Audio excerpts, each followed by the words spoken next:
Hey, gang, if you like comedy, check out my comedy special. It's on YouTube, free for the whole world. It's called Out to Lunch. Give it a goog. Check it out. Yuck it up. I also have a podcast called Tuesdays with Stories with me and my pal Joe List. Comes out every Tuesday. Check that out.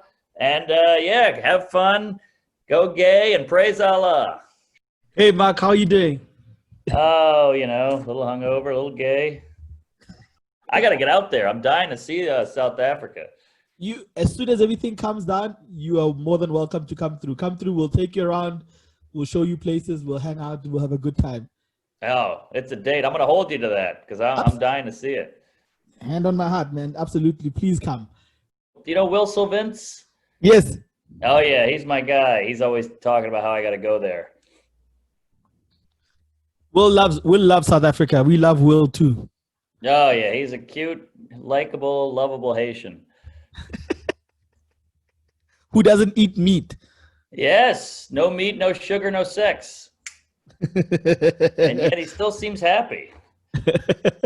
You know what, Mark? I'm not going to lie. I loved watching a clip of you on YouTube when you performed at the parking lot. Oh, wow. Man. Thanks. That clip gave me life. I've never seen such vulnerability in a man. And yeah, it wasn't pretty. It was a humility of a losing man in a wrestling match. You can. Yes. I got KO'd and I got hit with a folding chair. Metaphorically, it was a nightmare. I mean, my ego through the floor. You get a couple horn honks and a few headlights, and if you're doing really well, you get the wipers. But other than that, it was a nightmare. What made it incredible for me is how you were present in the moment. You noticed everything that was happening around you and you commented, but you could see how it was affecting you, but you kept going, and that made me laugh so hard. Well, you got to do your time, I mean, that was the longest 12 minutes of my life, which that's what my ex said about me. But yeah, it was a nightmare. It was raining. I was getting dripped on. It was a parking lot. There's no laughter. It was nighttime. It was hell. Who convinced you to do that parking lot gig? Well, apparently it's pretty good normally, because normally it's not raining and people show up, and it's like a fun kind of kitschy thing to do. So all my friends did it, like, yeah, go out there, you get a free meal, it's fun. And I got the rainy day. Ah, man. Yeah. But it made for some good memories on YouTube. Yeah, I'm glad I filmed it, because that was a sad state of affairs. Thanks for good footage. Tell me a little bit about yourself, Mark. Where did you grow up and how was your upbringing? Because Josh told me a little bit, and I know that Josh has a way of telling a story that can ruin it for me, because when I hear it from the real person, I'm like, Josh, you could have done so much better. Yeah, Josh stinks. No, I grew up in New Orleans, Louisiana, born and raised in a weird house that was like a dilapidated mansion in a poor neighborhood. And it was a weird lifestyle. I went to public school and we got robbed a lot, and had a transvestite nanny. My parents were lawyers, so they were always out doing stuff. And so we just had the house to roam free. I used to skateboard in the main parlor downstairs, and kooky times. When does a kid discover his nanny is transvestite? Well, it was a large black guy in a wig and high heels. So, the leg hair, the bulge in the pants, all that stuff, the huge arms, So you got it pretty quickly. But again, as a kid, you're like, oh, my nanny is wearing a dress. Yeah, well, it's New Orleans. Who gives a shit? And you move on. Things just become normal, So your parents never sat you down and said, we're going to leave you in the care of nanny buff over here. They will see when we see you. You just discovered it by yourself. Yeah, my parents, they're the most, they're aloof, they're open-minded. They're like, we need a nanny. And somebody's like, try this person. They were like, great, he's hired. And he showed up with a purse and a big wig. And they said, whatever, just as long as you don't molest the children. He said, you got it. And that was that. Do you remember catching him without his wig and a dress? Looking like a regular dude, and you were like, aren't you mine? Yeah, oh yeah. I mean, it was always lopsided. He'd do a lot of cleaning. He was on his hands and knees cleaning the tub, so that wig was askew quite a bit. And huge thighs, huge legs. I used to ride on his back and stuff. It was fun. Still turned on by it when I think back. But yeah, weird times. But yeah, it was just normal. I mean, he was a tough dude too. Like, I mean, I got my bike stolen and he got it back for me and stared these kids down and just took the bike, and they were calling him all kinds of slurs, and it was fine. And he got through it and taught me how to fist a cuff a little bit and how to wrestle, and taught me how to like take a lady out, put the seat up and open the door for her and all that shit. So he knew his stuff. And knew makeup and heels and fashion and dancing and music. So he was a well-rounded tranny. What was his name?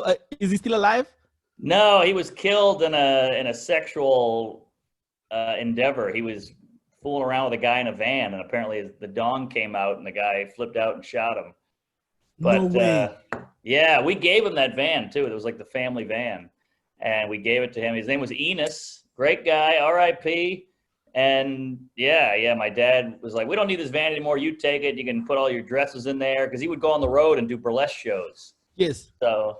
So yeah, he got killed in the van by a guy who hated dicks.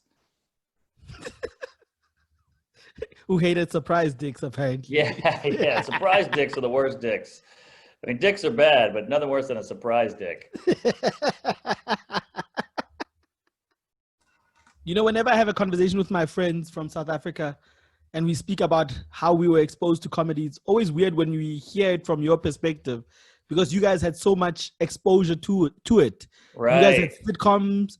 You had your family, your fathers or grandfathers bought records that you guys listened to. Yes. Of Red Fox and Steve Martin and Pryor. We never had any of that. For us, it was weird because my generation of comics, we bumped into comedy by coincidence. Really? So no sitcom, no nothing? No, we always had a sitcom. So remember when we were watching Seinfeld, we never understood what Seinfeld did for a living. We knew he went and told jokes. But remember that when you watch Seinfeld doing stand-up on his show, he's the only stand-up on the show. Yeah. So if you've not been exposed to stand-up, in your head, you're thinking, this guy goes out, he does his own show because he stands in front of people and he talks to them and he goes home. And the rest of the time he's just, doing whatever he does. But the concept of there's a club where people go, right, and you can stand right in front of them and you're not the only one. And then ultimately you do your own one-man show where you can talk as long as you want to audiences that have bought tickets just for you. And so you think of all these categories of stand-up. You think of the ensemble, you think of the one-man show, you think of the club scenario, you think of the tours, and you think of the arenas and the small college shows, as you guys call it, college, right? Shows, as you guys call it. We never had exposure to that. We were like the second real wave of stand-up comedy. So when we started getting exposed to YouTube a little bit, we saw people actually standing in front of a crowd doing stand-up. Right. And that time we're in our mid-20s going, what the fuck? Wow. Because Johannesburg is such a major city. It's like a hub, a cultural hub. So much comes out of there. You would think you'd have comedy clubs or at least some kind of comedy theater or stand-up night or something. No, we started having that. So there was always a white scene of stand-up, obviously in casinos. So, but to us on mainstream television for Black people, we never got exposed to it. But it was only when YouTube started becoming a thing and we started going to these comedy rooms that started popping up, not as comedy clubs, but there was something else, during the week, and then you would go and do stand-up. But when we first saw how in the US it's a real culture, especially in New York, we just lost our minds. We just knew that there was a nirvana somewhere where people can just go and say what they like to say. Yeah, that's great, man. And I guess Trevor Noah is the big South African comic, right? Absolutely, 100%. Yeah, 100%. But there's going to be more and more. It's only going to be more from now. Yeah. And it's only when when you go deeper into stand-up do you realize there's so many styles of stand-up. Right. Right? Definitely. I never knew there were styles. And the first time I knew there was a style there was deadpan and everything else. Yeah. Yeah, all that shit. I mean, that's what's so great about stand-up is it's so broad. There's so many, it's got a huge range. Like, who's more different in people than Maria Bamford and Cat Williams? And yet they both did the same job. How cool is that? Yes, it's the only profession where you can do that apart from medicine, really, where you can specialize. You can call yourself doctors and specialize, but I always worry because a butcher wears the same outfit as a doctor does. And you can save anyone's life. So that's good. That's a good observation. You should use that. Is that in the act? That's gold. I like that. That's a keeper. I also think it's interesting that a judge, this guy who's like, up on a higher chair, you call him Your Honor, he's wearing a robe all day. This guy's wearing a robe to work. Yes.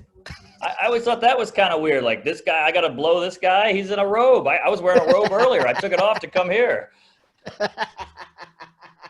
I took mine off to stand in front of a guy who's still keeping his on. Yeah. Maybe that's the ultimate, you're the king. You got to wear a robe at work. You figured out how to do that. That's why I'm kissing your ass.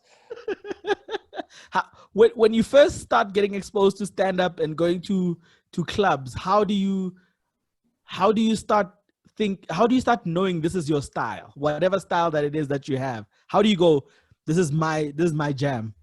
That's a good question. That took me years. It's one of those things where it's right under your nose, but you can't see it. I think it just takes repetition, just doing it over and over, listening to your sets, like seeing who you are when times are tough, when the crowd is heckling you, when your back's against the wall, and the person that comes out at that moment, I think that's the real you. It's kind of that you concentrated. And once you figure that guy out and you can just turn that on instead of having it pulled out of you, then you really have your voice. Like Bill Burr is great at that. Bill Burr can just walk on stage and he's already in that angry Boston cunty Irish guy mode, Yes. And Chris Rock, you see Chris Rock, we see him in New York, or we used to, but he would go up with a legal pad and have no charisma, no personality, no energy, and deliver the jokes. And then you see when the camera's on him, he's like, yeah, I'm Chris Rock, and he brings that whole mojo.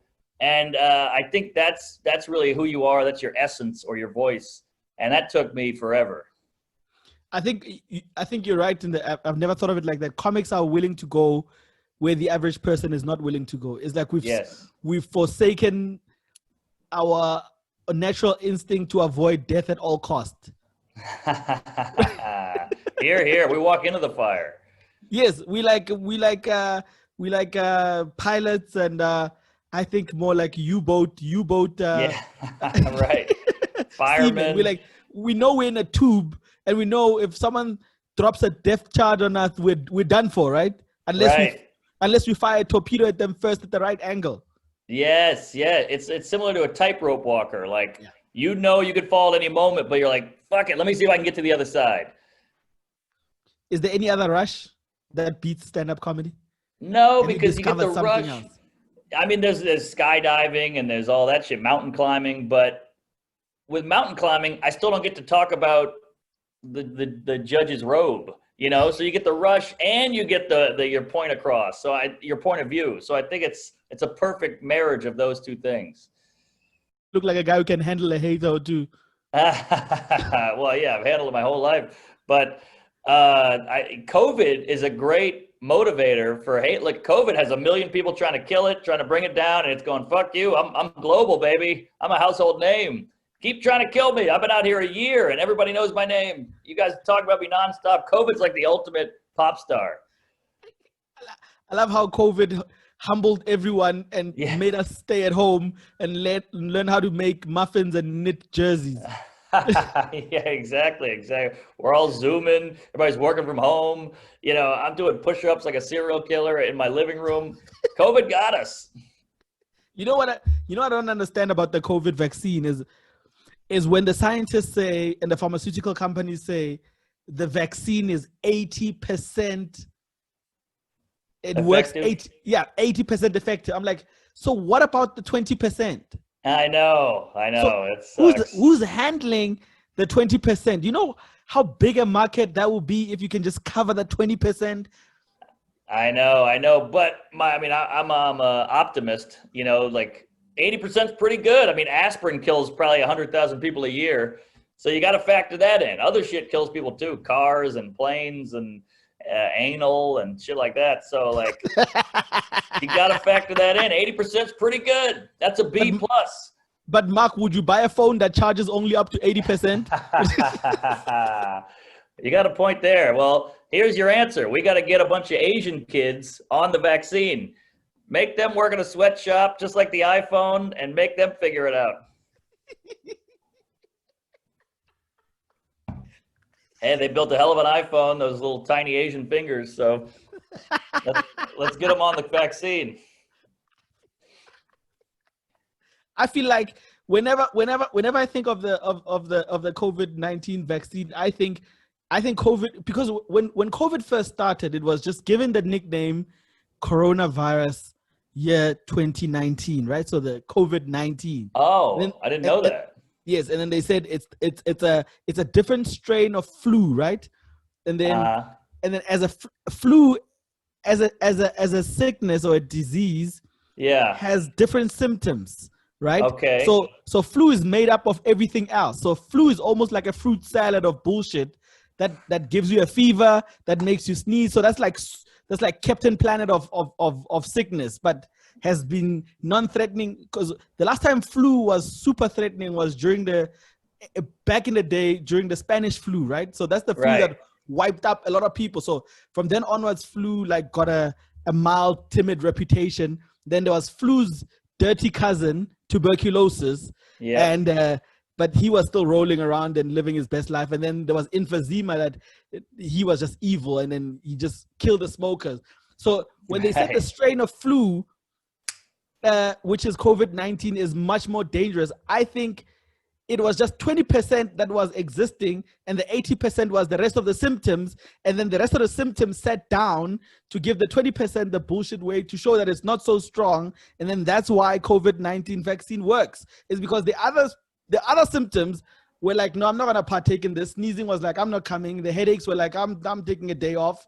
And then the COVID was just left by its own weak as 20%. Because that's the only way you can explain that the most dangerous flu since the Spanish flu is only curable if you take it up to 80% cure, right? Wow, man, you've thought this out. This is good stuff. Well done, sir. Holy shit, you're blowing my mind here. Yes. Good stuff. I mean, I've just been jerking off to Fauci this whole time, and you're putting all these thoughts together and hypothesis and variables. I mean, this is brilliant. Great point. You blew my mind there. Because if you think about it, Mark, death is a side effect of COVID. Ooh, here. Good point. Having been sentenced to drinking chicken soup was the side effect. That was the worst that could happen. You get the sniffles, you get the headache, you get the fever, you drink the chicken soup, matzo balls, and then you make it through, right? But COVID said you might not come out of it. Yeah, good point. I mean, you got me there. I don't know where to go. I'm speechless. I'm hard. That was great. We live to serve. Next on our agenda, Dr. Fauci. So what's going on with the vaccine? Like, did Americans invent it, or did because it's made in Belgium? Mm-hmm. So what's going on there? I think the vaccine right now is going to end up like beer. You know, everyone's going to like it, but everyone can claim that they made it first. So right now there's a Chinese vaccine that's being tested in the United Arab Emirates, but they're saying they're only doing that because they've got the number of cases in China under control. So I'm like, did you guys make it? No. Ooh. So there's the British are taking one, but I'm not sure where that comes from. Okay. And the Americans, are you guys taking it? Did you guys make any of your own? Well, we got Pfizer, so that's an American company, so we've been claiming it. Yeah. Isn't Pfizer a German name for an American company? Ooh, it is, but we got Anheuser-Busch. That's also German. We got a lot of German shit over here. Nazis, you name it. We got it all. But yeah, that's a good point with the beer. I like that. Also, wouldn't it be funny if all the vaccines had the personality of the country? You know, like the British vaccine is a little cunty and dry. The Chinese vaccine, it's poorly made, you know, and you want it again 2 hours later. That's a bad, hacky Chinese food joke. But yeah, you get it. The German one is, hates Jews or doesn't work on Jews. You know, the whole thing. Oh boy, we're having too much fun. I, I I think the next epidemic is gonna be the 20% that the vaccine doesn't catch. I can bet you that. I feel like no one can make something that works 100% and let it just happen. I feel like if 100% vaccine of everything was working, we wouldn't have tuberculosis. Right. AIDS would have been long gone. Yep. Cancer would be cured with one treatment. Yep. Well, we You know, beat polio, didn't we? That's 100%, I think. yes, but I think polio became non-fashionable. I think as soon as fascism and racism in Europe ended, there was no reason for someone to wear a metal brace on their knee. So it was like, no, we have to. Polio has to go. It's making us look bad over here, you know. So it. By the way, polio vaccine took 14 years to perfect, which is also 14. terrifying. Yeah, fun fact. 14 years. Give it a goog there, Jamie. It took 14 years, which is so impressive now looking back at our vaccine, which took about, 8 months. Why do you think we were, we as a human race, because I'm taking responsibility for finding the cure as well. Why do you think we found the cure or the vaccine for COVID faster than we found one for AIDS, for cancer, and for tuberculosis? Why were we so quick on this one? Whose grandmother died? Yeah, AIDS was like a huge epidemic. It swept over in the 80s and it killed a lot of people. Like back in the day, if you got AIDS, it was like a death sentence. Magic Johnson is like one of the few exceptions. But but COVID, Trump got COVID, Giuliani got COVID, Tom Hanks, Idris Elba, and they're all fine. So I don't know. That's a good point. You'd think we'd cure AIDS before we cure COVID because AIDS is a killer. Yes, but like I've had this conversation before. I said, don't you think scientists use a moral compass to put attention and effort into curing anything? Because if you think about AIDS, AIDS has always been a moral disease. People Right. always assume that there was only one way of getting AIDS. We know that that's not the truth. Right.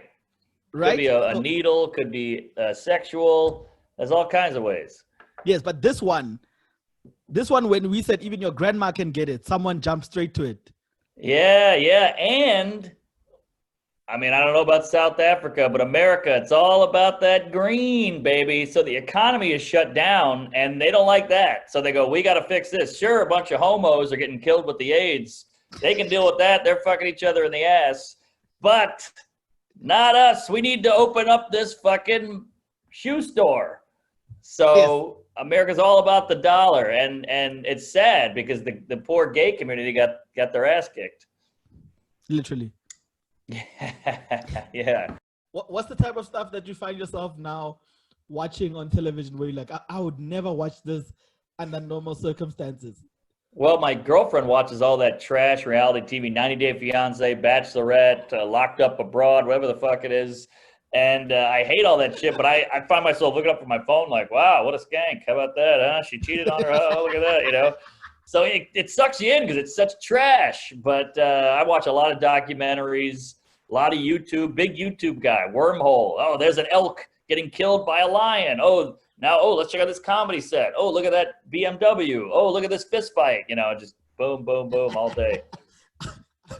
I found myself in one of those, and then I started by watching a bunch of hillbillies that live in the swamps in Miami that were shooting hogs at night, and every time they would shoot a hog, they would say, "But y'all folks need to understand that we need to do this because they destroyed the vegetation around here." And they would explain after they shot the thing with a night scope. And then I went to this wormhole and I found myself watching the bearded butchers, these two guys who work in a butchery family shop. And then they were showing me how to derive the best cuts of meat from this cow. And then I went deeper, and then they showed me how to get from a sheep, and then how to remove the sawdust with that little thing. I went in, man. 6 hours went by, Then I started, Wow. yes, then they showed me how to gut an elk and how to get the best parts of an elk, and Yeah. to get the rib eye out of it and to get the fillet out of it. And then I started going deeper, and I found this Canadian guy who decided to live outside in the wilderness by himself and build a cabin. Have you seen that guy? He I kept have me. seen that guy. That You've guy's seen him? amazing. I have. Yeah, that guy. I love all that shit. All that like wilderness, like build a hut. All you got is a stick and a rock. And, there's these unbelievable, I don't know if they're Asian or Filipino, whatever they are, but they'll dig a hole with their hands and make a pool out of it. And it's beautiful. They got this chisel and they make all these designs and they put a candle up and then they put the leaves down for the floor. It's unbelievable. I love that shit. Have you ever watched any of those shows and someone building a cabin and an hour later you go into your bedroom, you're like, I was so fucking lazy, I didn't even make my own bed. This guy. Totally. It's depressing. This kid's making six cents a year. He's eating almonds and berries off a tree, and I got Grubhub and Seamless and a pizza coming. Yeah, I can't even get my girlfriend off. It's a nightmare. Yeah, they really rub it in, those little Filipino men. And they're shirtless. They got no shoes on. They got a little pair of pink shorts, and they're killing it. And I love the way they squat. They squat. Yes, exactly. If I don't have a perfect Barca lounger with back support, I'm like, these guys are squatting barefoot on a rock in the heat. I'm trying to put together an IKEA with instructions and tools, and I can't do it. This guy's building a castle out of mud. Every time I watch those DIY shows outside in the wilderness, I'm like, we've been sold such a dream, because now every single one of them have built a chair, but have never made a couch. So I'm like, is the couch the reason why modern humanity has done nothing in life? The invention. Where did we get to a point where we thought this thing here should be more comfy, much more bigger, lean far back, and then nothing got done? It's almost like civilization stopped when the couch started to exist. Because whenever I look at the wilderness in the cabin, I've never seen a couch. It's a chair. Great observation. Yeah. Right? And a bed. Yeah. You're right. No couch. And then the ultimate fuck you is the couch that turns into a bed. You know what I'm saying? It's like, not only do I have this fluffy, comfortable, cushiony, big chair, but you know what? I think I'd rather lay down. Let's double down on the laziness. That's a great point. There's no couch in the wilderness. There's no couch, and the shit gets done. Even if you look at all pirate ships, there's no couch in there. It's everywhere where the couch ever existed, nothing gets done.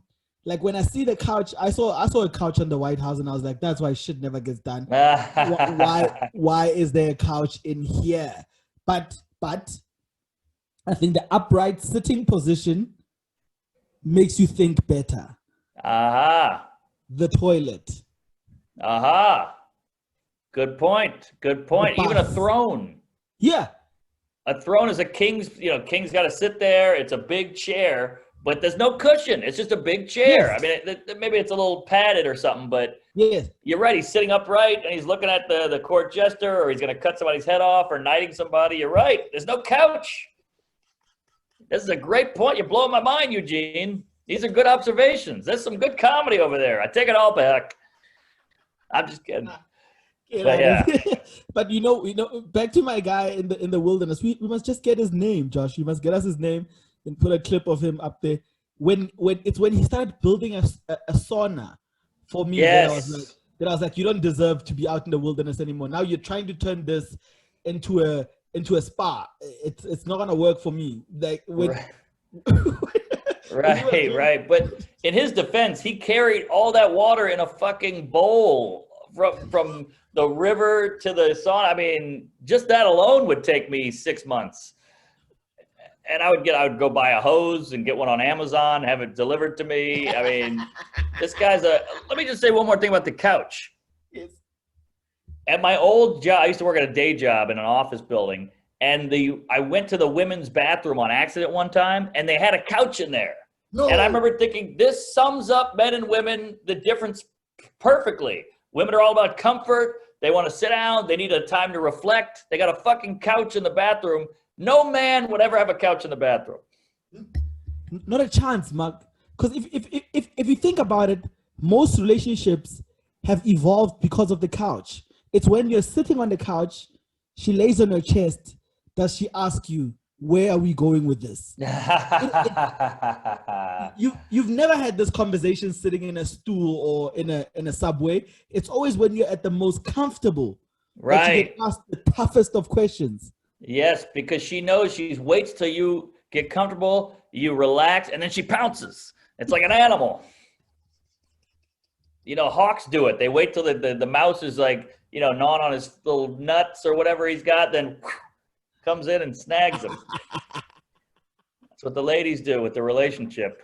Pretty genius. The women there, they're predators. Whenever you feel the snag coming, when you feel like the predator is hovering over you, the eagle is about to pick you up and you're the fish just going upstream, how do you react to it? Do you see it coming? I just think I've developed a sixth sense for it. I see really? when women are pouting their lips and they're hovering, it's like I see the hawk trying to zero in on me, and then I do the most obnoxious shit you can ever think of. I then initiate asshole mode. I say stupid things like, I don't know why people get married. I don't know why people hold hands. Right. I say stupid things like that make her go, why would you say that? Right. And then I know that I've taken her off the game completely, right? But once you get caught up in 90 Day Fiance and men don't see it. Totally. That's a good move. You're more mature than me. That's a smarter tactic. I just start farting. You know, if she's like, look, what are we? I'm like, oh, that was Chipotle or that was a burrito, you know? That's what we are. We are a fucking fart in the wind. We're on Earth for one little blip. Let's relax and watch the TV show. Stop asking me what we are. You know, I got into it the other night. She was like, what do you want out of this relationship? And I said, less questions. And she was like, are you serious? I was like, there's another one. It's true. You just want to sit there. Brutal. Ladies, we're joking. Little humor, little relationship humor. You know the oddest one is like the weirdest thing. We should actually write a book of the things that guys wish they could say when they ask the question. like whenever a woman says, "Am I just your fuck buddy?" You're like, "You're not my buddy, but." Yeah, slow down on the buddy. Right. Buddy. Some guy used to have this great joke. It's not my joke, but he was like, he's like, this woman's like, you date raped me. And he's like, whoa. We weren't dating. I was like, that's a great joke. He's like, that wasn't a date. That's not my joke. Oh man. You know, I'm not gonna lie. There's a few things that I look at and I do them because I can afford not to do them. For example, flying commercial. I do it because I can't afford not to do it. There's nothing about it that's appealing to me. But Mark, I'm not gonna lie. The first time I flew private, oh my God. Oh, unbelievable. Unbelievable. It's like the first time you take the condom off. You know, you're like, why have I been not doing this? It's incredible. The flight's at 5:30. You get to the airstrip at 5:25. Yes. It's beautiful. You can walk around. You got a cocktail. You're eating sandwiches. You're taking shits. You're watching TV. I don't want the flight to end. It's a whole different ball game up there. I look at people who've never flown private, and I'm like, you wouldn't understand. Right, exactly. Yeah, you wouldn't understand, and you try and explain. You like those stairs, those 6-7 stairs that you just have to walk up after the car just dropped you by the plush red carpet. Yeah, exactly. Right? And when you're up there, you realize, oh, the plane is just a vehicle, like a car. Like before, you're like, oh, it's this annoying thing, security, find your gate, wait in line, zone 1, zone 2. But then you're like, oh, wait, the plane? Yeah, take off your fucking shoes, your belt. And then you realize, oh, the plane's just a fucking vehicle. But we've ruined it with all the security. Yes, and when you get in there and the snacks are already there, is it not a mind fuck to see snacks before the thing starts moving? Oh, it's a beautiful thing. I love it. This is a basket full of Twizzlers and cookies and Snickers bars. Ah, it's a And you dream. open and you know you're a private jet novice when you open the bottle of Fiji water and a Coke at the same time. Right. That's the height of luxury right there. Oh yeah. You can get up, you can walk around, you can look out the window. It's just you can go up to the cockpit and go, "Hey, what's shaking, fellas?" It's great. They're cracking a beer, everybody's passing a joint. Good times. A segment on our podcast where it's the craziest story that has ever happened to you. You know those moments where you're like, I wouldn't make it up even if I tried. You know, when the story is so ridiculous. I feel like you have a lot of those. Oh, geez. Yeah. Well, I lost my virginity to a prostitute on the New Year's Eve of the millennium. I'm talking Y2K. Y2K. Yeah. And this woman, I guess there was a buzz in the air. The world is ending, all that shit. And this woman was in New Orleans, flashing everybody. That's what you do in New Orleans. And I saw her and I said, "Oh, yeah, you look good," or whatever the hell. She came down. We chatted. And I was 16 years old. She was probably 50. I ended up going back to her hotel room, sleeping with her. The whole thing was unbelievable. It was insane. I couldn't believe it was happening while it was happening. It felt like it was in a movie. And then I just left and went home. That was it. Did anyone ever believe you when you told them that story? I had two friends with me who waited in the other room. Yeah, thank God. I got witnesses. Brilliant. Thank you so much, Mark. Hey, thank you guys.